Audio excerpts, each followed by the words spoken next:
नमस्कार। नववर्ष की आप सभी को बहुत बहुत शुभकामनाएं। मैं हूं कृति पटेल और सारिका की स्टोरी सीरीज में आप सभी का स्वागत है। और आज हम विश्वास यानी कि फेथ पर एक नई कहानी लाए हैं। तो चलिए आगे बढ़ते हैं। कहानी में लखन एक बहुत ही बेहतरीन बांसुरी बजाने वाला नौजवान था।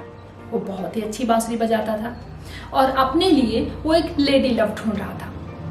एक दिन उसे अपनी लेडी लव मिल गई जिसका नाम था लाबेला। दोनों एक दूसरे को बहुत प्यार करते थे और उन दोनों ने शादी कर ली। दोनों का जीवन बहुत ही अच्छी तरह से बीत रहा था। लेकिन कहा जाता है ना कि जब बहुत ज्यादा खुशियां होती हैं तो गम जरूर आता है। उनके साथ भी कुछ ऐसा ही हुआ। एक दिन गांव के जमींदार की नजर लाबेला पर पड़ गई और उसने अपने मन में ये ठान लिया कि वो लाबेला को अपना बनाकर ही मानेगा। एक दिन जब लखन किसी काम से घर से बाहर चला गया तब जमींदार एक बहाना बनाकर घर के अंदर घुस गया।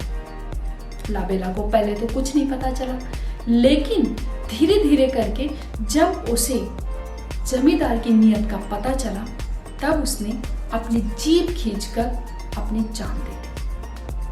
इससे जमींदार के हाथ तो कुछ नहीं लगा, लेकिन लाबेला की जान जा चुकी थी। लखन जब घर आया तो लाबेला को इस हालत में देखकर, उसे मरा हुआ देखकर बहुत दुखी हुआ। उसने अपनी बांसुरी उठाई और बजाना शुरू कर दिया। उसकी बांसुरी की आवाज में बहुत ही दुख था। उसके आंसू लगातार बहते रहते। वो किशन जी से प्रार्थना करता कि उसकी लाबेला उसको लौटा दे। उसकी बांसुरी की आवाज में इतना दुख था कि इंसान तो क्या, देवता भी रोने लगते। फिर सारे देवता एक जगह इकट्ठा हुए और उन्होंने ये निर्णय लिया कि लखन को उसकी लाबेला वापस लौटा देनी चाहिए।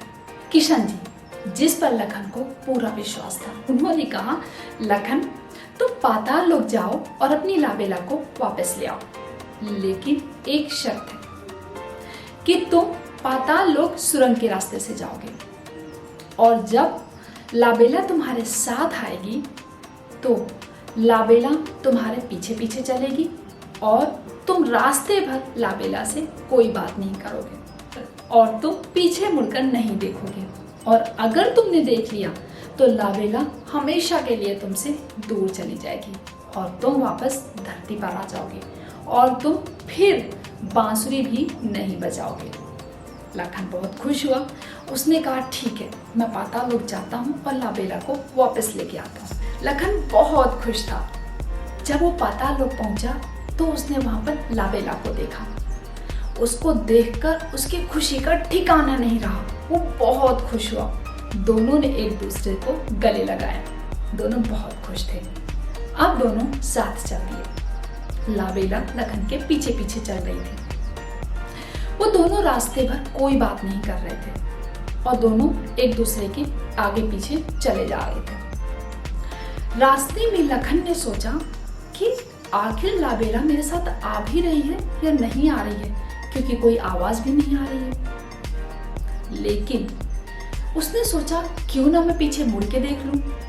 और अचानक से उसको किशन जी की शर्त याद आ गई और वो फिर से आगे बढ़ने लगा। जैसे जैसे वो आगे बढ़ने लगा उसकी चिंता और बढ़ने लगी। उसको लाबेला को खोने का डर फिर से सताने लगा कि कहीं ऐसा तो नहीं कि लाबेला ना आ रही हो, कहीं ऐसा तो नहीं कि लाबेला फिर से मुझसे दूर चली गई तो मैं क्या करूँगा। तो इस तरह के उसके मन में ख्याल आने लगे।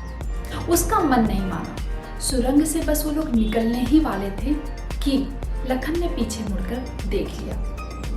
जैसे ही उसने पीछे मुड़कर देखा, लाबेला हमेशा के लिए उससे दूर चली गई।